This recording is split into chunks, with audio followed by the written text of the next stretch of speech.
السلام علیکم۔ آپ ملاحظہ فرما رہے ہیں وائس آف رائٹس بائے طالب، اور میں ہوں آپ کا ہوسٹ طالب نقوی ایڈوکیٹ۔ ناظرین، ای او بی آئی کے حوالے سے افواہ کی سروسز کا ہم نے پچھلے ولاگ میں ذکر کیا تھا، اور آج ہم آپ کو کچھ اس حوالے سے انڈائریکٹ جو ای او بی آئی کے حوالے ہی سے ایک خبر ہے، اور اسے تو میں قارئین ناظرین پہ چھوڑتا ہوں کہ یہ خوش آئند ہے یا نہیں، لیکن خبر آپ کو میں دیتا ہوں۔ اور اس کے علاوہ آپ سے یہ بھی کہنا تھا کہ جو ملک میں صورتحال چل رہی ہے اس حوالے سے ہم سے سوالات بھی ہوتے ہیں۔ سیاست سے دور رہنے کی بھرپور کوشش کرتا ہوں، لیکن جو اپنے حق کے لیے سٹرگل کرنے والے لوگ ہیں، جو غربت سے نیچے سطح پر زندگی گزار رہے ہیں، ان سے ریلیٹڈ جو ملازمین ہیں، ان سے ریلیٹڈ جو بھی بات ہو اسے ہم جو ہے وہ ضرور آپ کے سامنے لے کے آتے ہیں۔ تو ناظرین، دو خبروں کو میں مربوط کروں گا۔ بظاہر آپ کو یہ سیاسی بات لگے گی، لیکن در حقیقت یہ آپ ہی کی بات ہے۔ آپ نے بھی خبر یہ سنی ہوگی کہ ایک وزیر صاحب جو ہے، نگران وزیر، ان سے الیکشن کمشنر نے استعفیٰ مانگ لیا ہے۔ وہ میرے لیے، حکومت کے لیے، سیاسی مخالفین کے لیے تو وہ بہت زیادہ اہم ہے، لیکن میرے لیے کوئی اہمیت ان کی اتنی ہے کہ مجھے اس وقت ان کا نام بھی یاد نہیں رہا۔ اس ڈیٹ پر ان سے جو ہے نا وہ استعفیٰ طلب کر لیا گیا ہے۔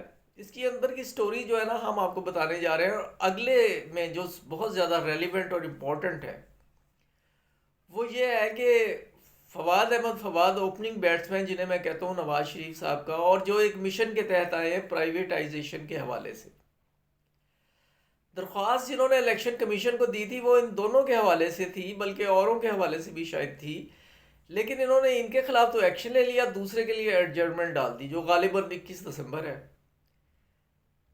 اب دیکھتے ہیں کہ 21 دسمبر کو یہ فواد احمد فواد کو بھی فارغ کیا جاتا ہے یا نہیں۔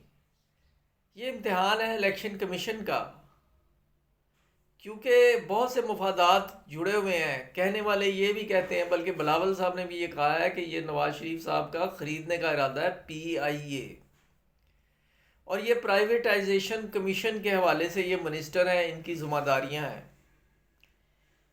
یہ تو بات ہو گئی اس حوالے سے، اور اس حوالے سے ہم کنسرن کیوں ہیں؟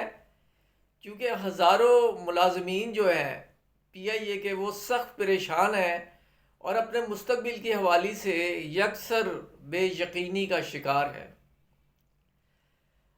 اور اس سے جڑی ہوئی ایک علیحدہ خبر ہے جو میں ای او بی آئی سے جو ہے وہ کنیکٹ کروں گا۔ جیسا کہ آپ سنتے ہیں ریوائز پینشن کے حوالے سے، میں نے پچھلی ویڈیو میں بتایا کہ جو ان کی خدمات ہیں ان میں سٹیل مل اور دوسرے پاک ریفائنری ہے شاید، اور دیگر ہے جہاں یہ ریوائز ہو رہی ہے۔ تو سٹیل مل کے حوالے سے ایک بریکنگ نیوز ہی ہم اسے کہیں گے کہ اسے جو ہے نا پرائیویٹائزیشن کی لسٹ سے نکال دیا گیا ہے۔ ہم صرف پرائیویٹائزیشن کمیشن کو یہ کہنا چاہیں گے کہ آپ نے یہ سمجھا، اللہ جانتا کہ یہ کیوں نکالا گیا، اور آئندہ اگر وزیر موصوف رہتے ہیں یا نہیں رہتے، پی آئی اے کے حوالے سے آپ کیا فیصلہ کرنے جا رہے ہیں؟